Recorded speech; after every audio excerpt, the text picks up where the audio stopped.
annyeonghaseyo. Welcome back to my channel. నేను I'm really sorry. నేను updates ఇవ్వలేకపోయాను because of my college projects. So, ఈసారి అలా కాకుండా నేను కొత్త డ్రామాతో స్టార్ట్ చేస్తున్నాను. ఈరోజు మనం ఎక్స్‌ప్లెయిన్ చేసుకోబోయే డ్రామా పేరొచ్చేసి 'మై రాయల్ నెమెసిస్'. స్టోరీ ఏంటంటే, ఒక విలన్‌గా చిత్రీకరించబడిన ఒక అమ్మాయి మోడర్న్ ఎరాకి వచ్చి, ఒక యాక్ట్రెస్‌గా కష్టాలు పడుతూ, ఒక కోల్డ్ అండ్ హ్యాండ్సమ్ సీఈఓని కలిస్తే, తను ఈ మోడర్న్ ఎరాకి అడ్జస్ట్ అవ్వగలుగుతుందా? తెలుసుకోవాలంటే ఎక్స్‌ప్లనేషన్ స్టార్ట్ చేసేసుకుందాం. ఎపిసోడ్ స్టార్టింగ్‌లో మనకి చూపిస్తారు, మనం జోసెన్ డైనాస్టీలో ఉన్నాము అని. అక్కడ ఒక రెడ్ కలర్ కామెట్ అపియర్ అవ్వడంతో, ఇది దేవుడు పంపించిన హెచ్చరిక అని, రాజ్యం పైన ఇంకా ఎన్నో కష్టాలు రాబోతున్నాయి అని అనుకుని, మంత్రులు రాజుని విన్నపిస్తూ ఉంటారు. ఈ ప్రమాదానికి మనం సంసిద్ధంగా ఉండాలి అని చెప్పేసి. అదే ప్యాలెస్‌లో ఇంజాంగ్ మున్ గేట్ వద్ద జనరల్ వచ్చి రాజుగారిచ్చిన సందేశాన్ని చదువుతూ ఉంటాడు. రాయల్ కాన్సర్ట్ హూ క్యాంగ్ క్లాన్‌కి చెందింది. తను ఎన్నో దారుణాలకి పాల్పడింది. మొదటి యువరాజుని, ఇంకా కాన్సర్ట్ గ్యాన్‌ని కూడా తను చంపాలని చూసింది. రాజ్యంలో ప్రశాంతత మరియు రాజ్యాంగాన్ని నిలబెట్టడం కోసం తనకు మరణ శిక్ష విధించబడింది. రాయల్ కాన్సర్ట్ హ్యూ రాజుగారి ఆజ్ఞని స్వీకరించవలసిందిగా కోరుకుంటున్నాను అని జనరల్ చెప్తారు. లోపలున్న హీరోయిన్ తన సేవకులు చెప్తూ ఉంటారు, మీరు వెళ్ళవలసింది అని. అంటే, నన్ను కంగారు పెట్టకండి అంటూ తను పెయింటింగ్ చేస్తూ ఉంటుంది. తను ఆ పెయింటింగ్‌ని ఫినిష్ చేస్తుంది. తనంటుంది, ప్లమ్ బ్లాసమ్స్ వింటర్‌లో వస్తాయి. అయినా అవి ఎంత కఠోరమైన వింటర్‌ని అయినా తట్టుకుంటాయి. అవి ఎంతో ఆకర్షంగా ఉంటాయి కదూ! కానీ అందరికీ స్ప్రింగ్ సీజన్‌లో వచ్చే పువ్వులే బాగా నచ్చుతాయి అని చెప్పేసి తను బయటికి వస్తుంది. నేను చనిపోతే ఆనందించే వాళ్ళు చాలా మందే ఉన్నారు. అయినా ఏ పువ్వైనా ఎప్పుడూ విచ్చుకునే ఉండదు కదా! అని తన మనసులోనే అనుకుంటుంది. మరోవైపు ఒక షామన్ బ్యూరో దగ్గర కొన్ని షామన్ రిచువల్స్ జరుగుతూ ఉంటాయి. తన ముందు ఒక పాయిజన్ బౌల్‌ని పెడతారు. తను ఆలోచిస్తూ ఆ బౌల్‌ని పట్టుకుంటుంది. మరోవైపు రాజుగారు తన మినిస్టర్స్‌తో మాట్లాడుతూ ఉంటారు. తన మినిస్టర్స్ అంటారు, ఎలాగో ఆమె చనిపోతుంది. తన సేవకుల్ని కూడా ఎందుకు వదిలించడం? వాళ్ళని కూడా చంపేస్తే ఒక పని అయిపోతుంది అని అంటారు. కానీ రాజు, "ఒక నిమిషం మౌనంగా ఉండలేరా? ఈ విషయం మళ్ళీ ఎప్పుడు తేకండి." మరోవైపు హీరోయిన్ అంటుంది, "నేను ఇలాగే ఒక మూలన పడిన దానిలాగా చనిపోతాననుకుంటున్నారా?" అని అనేసి ఆ బౌల్‌ని పగలగొట్టేస్తుంది. నేను చేసిన తప్పేంటి? ఈ కుట్రలు, కుతంత్రాలతో నిండిపోయిన ఈ ప్యాలెస్‌లో ఉండి, పైగా ఆ నోబెల్ ఫ్యామిలీస్ బ్యాక్‌గ్రౌండ్ నాకు లేకపోయినా వాళ్ళందరిని దాటుకుంటూ ప్యాలెస్‌లో ఉండడమే నా తప్పా? ఒకవేళ అదే తప్పైతే మీరు కూడా అదే తప్పుని చేశారు. నీకు ఎంత ధైర్యం ఉంటే రాజుగారి మాటని ఉల్లంఘిస్తావు అని అక్కడున్న జనరల్ అంటాడు. అయితే మీరు వెళ్లి మహారాజుకు చెప్పండి. ఈ పదును లేని కత్తికి కూడా ఇంకా మాటలు చెప్పడానికి చాలానే ఉన్నాయి అని చెప్పేసి. అని అనగానే అక్కడున్న జనరల్ ఇంకొన్ని పాయిజన్ బౌల్స్‌ని తీసుకొస్తాడు. అక్కడున్న సేవకులు తనని పట్టుకొని బలవంతంగా అయినా అది తాగిపించాలని అనుకుంటారు. తను వాళ్ళపైన గట్టి గట్టిగా అరుస్తూ ఉంటుంది, మీకు ఎంత ధైర్యం ఉంటే నన్ను పట్టుకుంటారు అని. తను అంటున్నప్పటికీ కూడా తనకి బలవంతంగా ఆ పాయిజన్‌ని తాగిపిస్తారు. మరోవైపు ఎవరైతే షామన్స్ వాళ్ళ రిచువల్‌ని చేస్తున్నారో, హీరోయిన్ ఆరోగ్యం కోసం తను బావుండాలని వాళ్ళు చేస్తూ ఉంటారు. అందులోనే ఉన్న ముఖ్యమైన షామన్ అంటుంది, "నేను చేయగలిగింది చేశాను. మీరు ఎప్పుడు బావుండాలి" అని కోరుకుంటుంది. మరోవైపు హీరోయిన్, అక్కడ హీరోయిన్ చనిపోవడాన్ని చూసి అక్కడున్న వాళ్ళందరూ సంతోషపడుతూ ఉంటారు. హీరోయిన్ చనిపోవడం వల్లే వర్షం పడుతూ ఉంది అని అనుకుంటారు. కానీ చూస్తే అది వర్షం కాదు, మంచు. ఇంత ఎండాకాలంలో మంచేంటి అని అక్కడున్న వాళ్ళందరూ ఆలోచిస్తూ ఉంటారు. అప్పుడే తను తను చనిపోతుండగా సోలార్ ఎక్లిప్స్‌ని చూస్తుంది. ఆ తరువాత టైమ్ ట్రావెల్ అయ్యి తను ప్రెజెంట్ 2026 ఇయర్‌కి వచ్చేస్తుంది. తనకి జనరల్ అనే మాటలే గుర్తుకొస్తూ ఉంటాయి. తను కళ్ళు తెరిచి చూడంగానే తన ముందు పాయిజన్ బౌల్ ఉండడంతో, నేనింకా చనిపోలేదా? నేను కళ్ళు తిరిగి పడ్డానా? అని ఆలోచిస్తూ ఉంటుంది. అప్పుడే తను లేసి చూడంగా తన ముందు ఒక షూటింగ్ లైట్స్ అనేవి ఉంటాయి. అది చూసి ఏంటి సూర్యుడు ఇంత దగ్గరగా ఉన్నాడు. అసలు నేను ఎంత పాయిజన్ తాగుంటాను. నాకు ఇయన్నీ కనిపిస్తున్నాయేంటి అని చూస్తూ ఉంటుంది. తన చుట్టుపక్కల ఉన్న వాళ్ళందరిని చూస్తూ అసలు వీళ్ళందరూ ఏం చేస్తున్నారు అని అనుకుంటూ ఉంటుంది. అప్పుడే డైరెక్టర్ కట్. చాలా అద్భుతంగా వచ్చింది షాట్ అని అంటారు. అది చూసి హీరోయిన్ వీళ్ళంతా ఎవరు అని అయోమయంగా చూస్తూ ఉంటుంది. డైరెక్టర్ అంటారు, "ఈ అమ్మాయి స్టాండ్-ఇన్‌గా పనిచేసినా చాలా బాగా పనిచేస్తుంది" అని అంటే, ఎడిటర్ అంటాడు, "అసలు ఈ అమ్మాయి అవసరం అంటారా?" అని అంటే, డైరెక్టర్ అంటాడు, "ఎందుకంటే జీహ్యోకి మెడికల్ హెర్బ్స్ అంటే అలర్జీ అంట. అందుకే ఈ అమ్మాయిని తీసుకున్నాం. అయినా తను చాలా బాగా పెర్ఫార్మ్ చేసింది." హీరోయిన్ తన చుట్టూ చూస్తూ, ఇక్కడున్న వాళ్ళు చాలా విచిత్రంగా, వింతగా రెడీ అవుతున్నారు. పైగా వీళ్ళకి జుట్టు, హెయిర్ పిన్స్ ఇవేమీ లేవేంటి? ఇంతకీ ఆ అమ్మాయి ఎవరు? పట్టపగలు తన స్కర్ట్‌ని అంత పైకి ఎత్తి మరీ కూర్చుంటుంది. అని అంటూ ఉండగా director shot ready. Lights, camera, action అని చెప్తారు. తన ముందు మళ్ళీ ఒక పాయిజన్ బౌల్‌ని పెడతారు. జనరల్ రాజుగారు ఇచ్చిన సందేశాన్ని చదువుతూ ఉంటాడు. జాంగ్ క్లాన్‌కి చెందిన నువ్వు విషం తాగాల్సిందే అని అంటాడు జనరల్. అప్పుడు హీరోయిన్ అంటుంది, జాంగ్ క్లానా? నేను కాంగ్ క్లాన్‌కి చెందిన దాన్ని. అయినా నా ఫ్యామిలీ పేరు కూడా తెలియకుండా నువ్వు ఏం చదవాలనుకుంటున్నావు? అతను మెల్లగా డైరెక్టర్ వైపు చూస్తాడు. డైరెక్టర్ అంటారు, కంటిన్యూ, కంటిన్యూ అని అంటూ ఉంటాడు. అప్పుడు అతను అంటాడు, నువ్వు అయినా ఈ రాజ్యానికి ఎటువంటి మంచి చేయలేవులే అని సేవకులారా ఎక్కడున్నారు? తొందరగా విషాన్ని తెచ్చి ఈమె నోట్లో పోయండి అని అంటాడు. ఆయన నన్ను అన్ని మాట్లాడడానికి నువ్వెవరివి? నీ బొక్కలిరగ్గొడతాను అని అంటుంది. అది చూసి తను ఎవరికైతే స్టాండ్ ఇన్ గా పనిచేస్తుందో ఆ యాక్ట్రెస్ అంటుంది, తిను నా క్యారెక్టర్ చేస్తుంది నాకన్నా బాగా చేస్తుందేంటి అని ఆలోచిస్తూ అక్కడున్న యూనిట్ మొత్తం తనని తను ఎవరని అనుకుంటుంది అని అనుకుంటూ ఉంటారు. అతను భయంగా డైరెక్టర్ వైపు చూస్తాడు. అయినా కంటిన్యూ చేయి అని డైరెక్టర్ అరుస్తూ ఉండగా, "తు తు తు తనని ఎలాగైనా పట్టుకోండి, గట్టిగా పట్టుకోండి. నువ్వు కేవలం ఒక ఆఫీసర్‌వి. నీ ప్రాణాలంటే నీకు విలువ లేదనుకుంటా. అందుకే ఒక రాయల్ కాన్సర్ట్ ముందు ఇలా వాగుతున్నావు." అక్కడున్న వాళ్ళు భయంగా తనని పట్టుకోవడానికి ముందుకు వస్తూ ఉంటారు. తనని పట్టుకున్న వాళ్ళందరినీ హీరోయిన్ చితక్కొట్టేస్తుంది.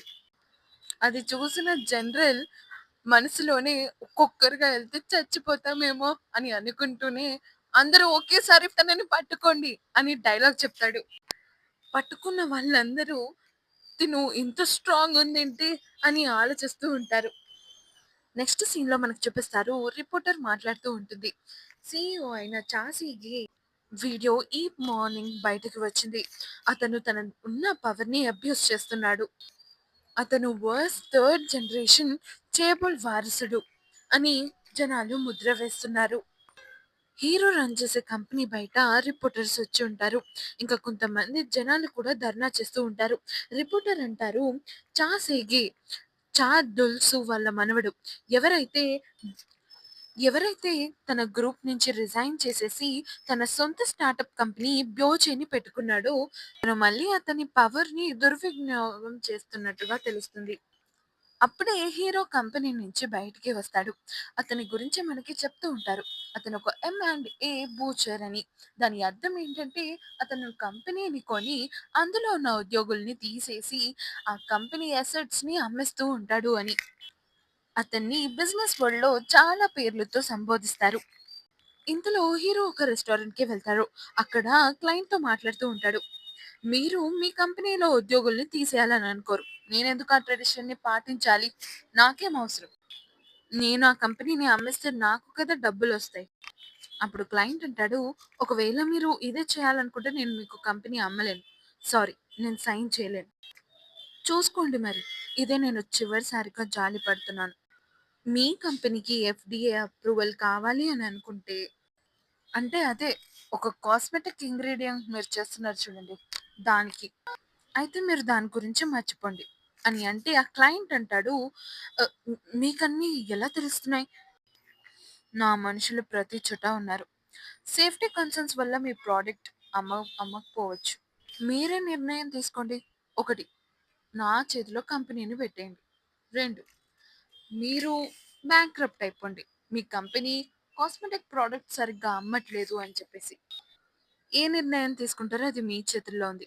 కానీ గుర్తుంచుకోండి 10 సెకండ్ల తర్వాత బిలియన్ వాన్‌కి పడిపోతుంది ప్రైస్. మీరు నాతో ఏం జోక్ చేయట్లేదు కదా! అని క్లయింట్ అంటాడు.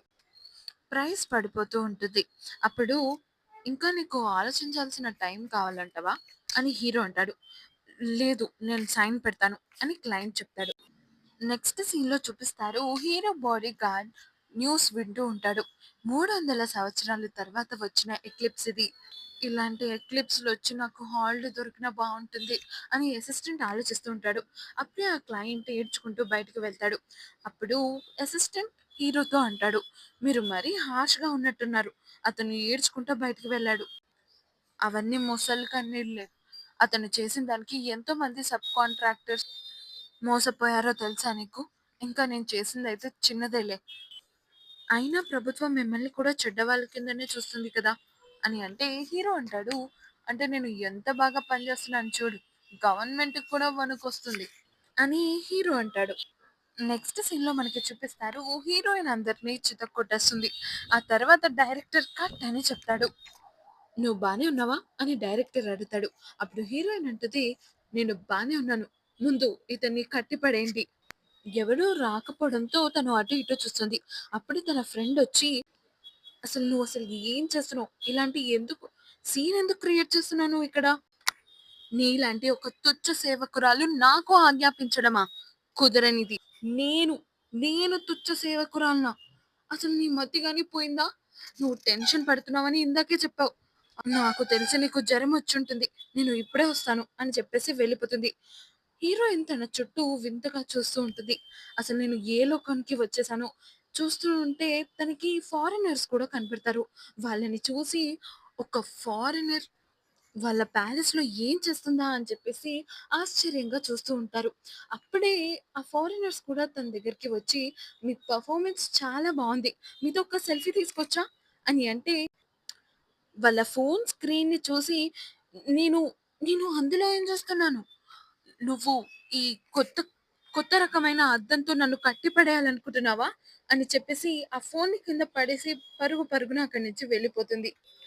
తను ఎవరికైతే స్టాండ్ ఇన్‌గా పనిచేస్తుందో అంటే 'జీహో' తను ఒక యాక్ట్రెస్.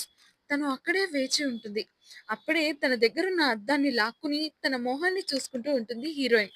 "అయ్యో! నేను చాలా ముసలిదాన్ని అవుతున్నట్టు అనిపిస్తుంది నాకు. నీకు ఎంత ధైర్యం నా అద్దాన్ని లాక్కుంటావు?" అని 'జీహో' తన వెనకాలే అరుస్తూ ఉంటుంది. నెక్స్ట్ సీన్‌లో హీరో ఒక వీడియోని చూస్తూ ఉంటాడు. అందులో అతను ఒక సబ్ కాంట్రాక్టర్ పైన కొడుతూ ఉండడం కనిపిస్తుంది. అది చూసి హీరో అంటాడు, "అదసలు ఈ వీడియో ఏంటి? నాకు తెలియకుండానే ఇలాంటి ఒక వీడియో నేను చేశాను. చేసి ఇది పోస్ట్ కూడా చేశారు" అని అంటే అతని అసిస్టెంట్ అయిన మిస్టర్ సన్ అంటాడు, "ఇదొక డీప్ ఫేక్ వీడియో సార్. దీనిపైన మా లా సూట్ ఇంకా పీఆర్ టీమ్ కూడా యాక్షన్ తీసుకుంటుంది. దీనికోసం లాయర్స్, గీర్స్ ఎందుకు చెప్పు? ఈ కంపెనీని మనమే కొనేద్దాం. ఇంత బాగా చేసినందుకు మన దగ్గరుంటే ఇంకా బావుంటుంది కదా!" అని అంటాడు హీరో. దానికి అతను కూడా ఓకే అని అంటాడు. నెక్స్ట్ సీన్‌లో మనకి హీరోయిన్‌ని చూపిస్తారు. హీరోయిన్ అంటుంది, "నాకు ఈ భూమి మొత్తం తలకిందులుగా అనిపిస్తుంది." అప్పుడు మనకి చూపిస్తారు ఆ షామన్ హీరోయిన్ దగ్గర బ్లడ్ కోసం వస్తుంది. "మీరు బతకాలనుకుంటే మీరిప్పుడు చనిపోవాలి" అని అంటుంది. "దానికోసం నేను మీకు రక్తం ఇవ్వాలా?" అని హీరోయిన్ అంటుంది. తన చేతి మీదున్న కత్తి కూడా తను చూస్తుంది. అది పూర్తిగా మాయమైపోతుంది. అది చూసిన హీరోయిన్, "ఇదైతే కొన్ని రోజుల్లో జరిగేదే కాదు. నాకు తెలిసి నేను వేరే ఒక బాడీలో ఉన్నట్టున్నాను." ఇలా హీరోయిన్ ఎందుకొచ్చాను? ఎక్కడికొచ్చాను? అని ఆలోచిస్తూ ఉండగా, మరోవైపు 'చే group of companies' child sponsorship ఈవెంట్‌ని కండక్ట్ చేస్తుంది. అక్కడ ఒక వ్యక్తి ఇతను ఎవరో ఏంటో చెప్పలేదు కానీ, 'చే గ్రూప్ ఆఫ్ కంపెనీస్' తరపు నుంచి ఈవెంట్‌ని అటెండ్ చేస్తాడు. మరోవైపు ఒక టీమ్ వచ్చి అతన్ని కొన్ని క్వెషన్స్ అడుగుతూ ఉంటారు. 4 ఏళ్ల క్రితం జరిగిన నష్టాన్ని మీరిప్పుడు కవర్ చేస్తున్నారు. ఇంతకీ దానికి కారణం ఏంటి? హీరో వల్ల రిలీజ్ అయిన వీడియోని చూపిస్తూ దీని గురించి మీరేమంటారు? ఆ వీడియో గురించి నేను ఎటువంటి కామెంట్స్ ఇవ్వాలని అనుకోవట్లేదు. పైగా నాకు తెలిసి సీఏ ఆ 4 ఏళ్ల ముందు రిజైన్ చేసేసి తన కొత్త స్టార్టప్ కంపెనీని పెట్టుకున్నాడు. దీన్ని బట్టి తన మేనేజ్మెంట్ స్కిల్స్ ఎంత మంచివో మీకే అర్థమవుతుంది. 90 స్టార్ అయిన హన్ హీ సాన్ వాళ్ళ అమ్మగారు. ఆమె గురించి కూడా కొన్ని రూమర్స్ ఉన్నాయి. అతను నిజంగా చేబోల్ వారసుడు కాదు అని, సగం వారసుడు మాత్రమే అని మాటలు వినబడుతూ ఉన్నాయి. మరి దీని గురించి మీరేమంటారు? అని అంటే అతను అంటాడు, "నాకు తెలిసి మీరు నన్ను ఇంటర్వ్యూ చేయడానికి రాలేదనుకుంటా. లేదు లేదు మీరు తప్పుగా అనుకుంటున్నారు" అని సర్ది చెప్తూ ఉంటాడు. మరోవైపు హీరోయిన్ ఇలా ఆలోచిస్తూ ఉండగా ప్యాలెస్ మేడ్ బట్టలతో వచ్చిన ఒక ఆమె అంటుంది, "అసలు అసలు నువ్వేం చేసావో నీకైనా అర్థమవుతుందా?" అని అంటే హీరోయిన్ అంటుంది, "నీకు ఎంత ధైర్యం ఉంటే నాతో అలా మాట్లాడతావు? సరే నా ధైర్యాన్ని పక్కన పెట్టు. మిస్ హాంగ్ నిన్ను చూసిందంటే నిన్ను ముక్కలు ముక్కలుగా నరికేస్తుంది." హీరోయిన్ కూడా తన మనసులో అనుకుంటుంది, ఎంతసేపు నేను మాట్లాడితే ఏ లోకమో ఏంటో తెలీదు. కాబట్టి ఇతరుల గురించి తెలుసుకోవడమే మంచిది అని ఆలోచించి తను ఏం చెప్తుందా అని వెయిట్ చేస్తూ ఉంటుంది. అప్పుడే ఆ అమ్మాయి అంటూ ఉంటుంది, "నువ్వు చేసిన దానికి నువ్వు సిగ్గుపడుతున్నావు కదూ! పైగా ఏదో వింత లాంగ్వేజ్‌లో మాట్లాడుతూ ఉన్నావు. పైగా యాక్ట్రెస్ జీహ్యోకి ఎదురు చెప్పావు. నాకు ఒక్క నిమిషం అనిపించింది నీకేదో దెయ్యం పట్టిందని." అప్పుడు హీరోయిన్ అంటుంది, "నన్ను క్షమించు. నేను ఆ విధముగా మాట్లాడాలని అనుకోలేదు. నువ్వు ఇంకా ఎందుకలా మాట్లాడుతున్నావు?" అని అంటే హీరోయిన్ అంటుంది, "నేను జోసియన్ డైనస్టీకి చెందిన దాన్ని కాబట్టి నేను ఇలానే మాట్లాడతాను. ఇంకెలా మాట్లాడతాను?" అని అంటూ, "నువ్వు ఎక్కడ చెందిన దానివి?" అని కనుక్కుంటూ ఉంటుంది. ఇదంతా విని ఆ అమ్మాయి తల తిరిగినట్టు అవుతుంది. అప్పుడే అక్కడికి అందులో ఒక ఆమె జీహో, మరో ఆమె మిస్ హాంగ్. వాళ్ళిద్దరిని చూసి హీరోయిన్ అనుకుంటుంది, చూస్తే విష సర్పార్లాగున్నారు, వీళ్ళెవరో ఏంటో అని అనుకుంటూనే వాళ్ళ వైపు వెళ్తుంది. వాళ్ళు తనని ఆపి, "నీ కోసం నేను ఒక ప్రొడక్షన్ కంపెనీ మీటింగ్ని వదులుకున్నాను, అర్థమవుతుందా?" అని మిస్ హాంగ్ అంటుంది. హీరోయిన్ తన మనసులోనే తన ఫేస్ ఫీచర్స్ని చూస్తే తను డామినేట్ చేసే మనిషిలాగా అనిపిస్తుంది అని అనుకుంటూనే తను అంటుంది, "నా పరిస్థితి మీకు ప్రశాంతంగా అనిపించుండొచ్చు, నేను చాలా సంతోషపడుతున్నాను మీకు అలా అనిపించింది అని. నీ దగ్గర కోల్పోవడానికి ఏం లేదనే కదా నువ్వు ఇలా మాట్లాడుతున్నావు" అని మిస్ హాంగ్ అంటుంది. అప్పుడే జీహో అంటుంది, "నేను చెప్పాను కదా మ్యామ్, తను ఇలానే ప్రవర్తిస్తుంది అని. నువ్వు మధ్యలోకి వస్తున్నావు, నిన్ను నువ్వు ఎవరని అనుకుంటున్నావు" అని హీరోయిన్ అంటుంది. అప్పుడు జీహో అంటుంది, "నాకు తెలుసు నువ్వు కోపంగా ఉన్నావని, కానీ ఇది మరీ చాలా టూ మచ్." లేదా నా కింద పని చేస్తున్నందుకు నీ అహం దెబ్బతినిందా? హీరోయిన్ తన దగ్గరున్న అద్దాన్ని జీహో మొహం దగ్గరికి పెట్టి, "ఓహో! ఈ అద్దం పైనున్న మొహం నువ్వేనా? చూస్తే అలా అనిపించలేదు. ఎందుకంటే అప్పుడు కన్నా ఇప్పుడు అందం తగ్గినట్టుంది నీకు" అని అంటే జీహో కోపంగా అంటుంది, "నువ్వు ఏం మాట్లాడుతున్నావో ఆలోచించి మాట్లాడు. నువ్వు నాకు క్షమాపణ చెప్పాల్సుంటుంది. చెయ్యని తప్పుకి నేను ఎప్పుడు క్షమాపణ చెప్పను" అని హీరోయిన్ అంటుంది. "మీరందరూ నా పైన పడి నన్ను సర్వనాశనం చేయాలనుకునే కన్నా ముందు మీ నోరు అదుపులో పెట్టుకోవడం నేర్చుకోండి. పద వెళ్దాం" అని తన ఫ్రెండ్‌తో అంటుంది. అప్పుడే అక్కడున్న హీరోయిన్ తినకి నిజంగానే పిచ్చి పట్టింది. "స్యోరీ నువ్వు నిజంగానే అదరగొట్టేసావు. నువ్వు ఇలా చేస్తావని నేను అనుకోలేదు. ఇంత కాన్ఫిడెన్స్" అని తన ఫ్రెండ్ అంటుంది. దానికి హీరోయిన్ అంటుంది, "అవును. నేను ఈసారి ఇంతకు ముందులా బతకాలనుకోవట్లేదు." అప్పుడు తన ఫ్రెండ్ అంటుంది, "నువ్వు ఏది చేస్తున్నావో కరెక్ట్ చేస్తున్నావు. ఇలానే చెయ్యి. అదరగొట్టేసావనుకో." అప్పుడే తన స్కర్ట్‌లో పెట్టుకున్న ఫోన్ మోగుతూ ఉంటుంది. అది చూసి హీరోయిన్ షాక్ అవుతుంది. ఈ డబ్బా ఏంటి? లోపల సంగీతం వచ్చిందేంటి? అని అనుకుంటూ ఆలోచిస్తూ ఉంటుంది. మరోవైపు హీరో గ్రాండ్ ఫాదర్ అయిన చార్లెస్‌కి హీరో వీడియో గురించి తెలుస్తుంది. చైర్మన్ ఇంకా నా పైన స్పై చేస్తున్నారా? అని అంటే అతని పిఏ అంటాడు, "అది స్పైయింగ్ అనరు సార్. దాన్ని ప్రేమ అంటారు. దాన్ని స్పైయింగ్ అనే అంటారులే కానీ, ఈరోజు ఎందుకు ఇంత ట్రాఫిక్ ఉంది?" అని అంటే పిఏ అంటారు, "ఈరోజు సోలార్ ఎక్లిప్స్ అంట. అందుకనే ఇంత ట్రాఫిక్‌గా ఉంది." మరోవైపు హీరోయిన్ తన ఫ్రెండ్ కోసం ఎదురు చూస్తూ ఉంటుంది. అప్పుడే తను చూస్తుంది అక్కడి కొంతమంది వైట్ డ్రెసెస్‌లో ముందుకు వస్తూ ఉండడం. వాళ్ళని చూసి ఎందుకు క్రిమినల్స్ అందరూ ఇలా వస్తున్నారు? పైగా ఇంత వేగంగా ఎందుకొస్తున్నట్టు? వీళ్ళందరూ రాజ్యం పైన తిరగబడుతున్నారా? అనే భయంతో అక్కడి నుంచి పరుగు పరుగున బయటికి వచ్చేస్తుంది. అక్కడి నుంచి అరుస్తూ హంతకులొచ్చేసారు, పారిపోండి అని అరుస్తూ తను బయటికి వస్తుంది. బయటికి రాగానే పెద్ద పెద్ద బిల్డింగ్స్, బసెస్‌ని చూస్తూ గుర్రాల కన్నా ఫాస్ట్‌గా నడుస్తున్నాయి. ఇవేంటసలు అని చూస్తుంది. పైకి చూస్తే ఒక ఏరోప్లేన్ పక్షుల కన్నా వేగంగా ఎళ్తుంది. అది ఏంటి అని ఆశ్చర్యంగా ఒక్కొక్కటి చూస్తూ ఉండిపోతుంది. మరోవైపు హీరో తన వీడియో కిందున్న కామెంట్స్‌ని చూస్తూ ఉంటాడు. ఆ కామెంట్స్‌ని విని అసలు ఇతను దేనికి పనికొస్తాడని వాళ్ళ కంపెనీ పేరుని నాశనం చేస్తున్నాడు. అతను సగం వారసుడు అని మాట్లాడుకుంటూ ఉంటారు. ఆ కామెంట్స్ అన్నిట్లికి డిస్‌లైక్ కొడుతూ కొడుతూ కోపంగా చూస్తూ ఉంటాడు. అప్పుడే పర్సనల్ అసిస్టెంట్ అంటాడు, "మీరేం బాధపడకండి. టేక్ ఇట్ ఈజీ" అని అంటే, "నువ్వు రోడ్‌ని చూస్తూ నడుపు" అని అంటూ ఉండగానే హీరోయిన్ కార్‌కి ఎదురుగా వస్తుంది. అది చూసి వాళ్ళిద్దరూ బయటికి వస్తారు. "నేను నరకానికి వచ్చేసాను" అని హీరోయిన్ అంటూ లేచి నుంచుంటుంది. తను రోడ్ క్రాస్ చేస్తూ ఉంటుంది. కానీ అక్కడ వెహికల్స్ తిరుగుతూ ఉంటాయి. అది చూసిన హీరో, "ఏయ్! నీకేమైనా పిచ్చా? అలా ఎందుకెళ్తున్నావు? ఆగు" అని తన వెనకాలే ఆపడానికి వెళ్తాడు. అప్పుడే ఒక కార్ హీరోయిన్‌ని గుద్దేయడానికి వస్తుంది. అది చూసిన హీరో తనని పక్కకి లాగుతాడు. హీరోయిన్‌ని వదిలేసి, "నీకర్థమవుతుందా? ఇప్పటికే నన్ను చాలా మంది చాలా అంటున్నారు. నేను ఒరిజినల్ వారసుడిని కాదు అని, నేను దేనికి పనికిరానని. ఇప్పుడు నువ్వు చేసిన దానికి ఎవరు బాధ్యత తీసుకుంటారు? అందరూ నా నెత్తి మీదకి వేస్తారు." "ఏంటి? నీ నెత్తి మీదకా?" అని హీరోయిన్ అంటుంది. "నీకు ఎంత ధైర్యం ఉంటే నన్ను పట్టుకుంటావు? ఇంక నాకే ఎదురు చెప్తావా?" అని చెప్పేసి హీరోకి ఒక చెంప దెబ్బ ఏస్తుంది.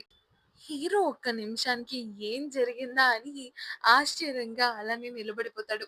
పిఏ మాత్రం మా మా సార్‌ని కొట్టారా అనే ఆశ్చర్యంలో ఉండిపోతాడు.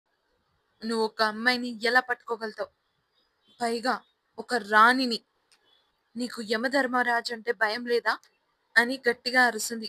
అప్పుడు హీరో అంటాడు, "సీరియస్‌లీ యమధర్మరాజు అది కూడా ఇక్కడ. ఒకవేళ నువ్విలా స్కామ్ చేసి, ఒక పిచ్చి పూర్వకాలం నుంచి వచ్చిన అమ్మాయిలాగా ప్రవర్తించాలనుకుంటే అది చెల్లదు. నీకు ఎంత డబ్బు కావాలంటే చెప్పు. ఇసిరి పడేస్తాను" అని అంటే హీరోయిన్ అంటుంది, "నేను డబ్బుల కోసం వచ్చిన దానిలా కనిపిస్తున్నానా?" అని అక్కడే ఉన్న ఒక కొమ్మని తీసుకొని గట్టిగా కొడుతూ ఉంటుంది. దానికి హీరో కూడా ఒక అక్కడే ఉన్న పువ్వుల్ని తీసుకొని కొడుతూ ఉంటాడు. ఈ అమ్మాయికి పిచ్చి పట్టేస్తున్నట్టుంది. ఇదంతా దూరం నుంచి చూస్తున్న పియ్య మాత్రం చాలా ఆనందంగా నవ్వుతూ ఉంటాడు.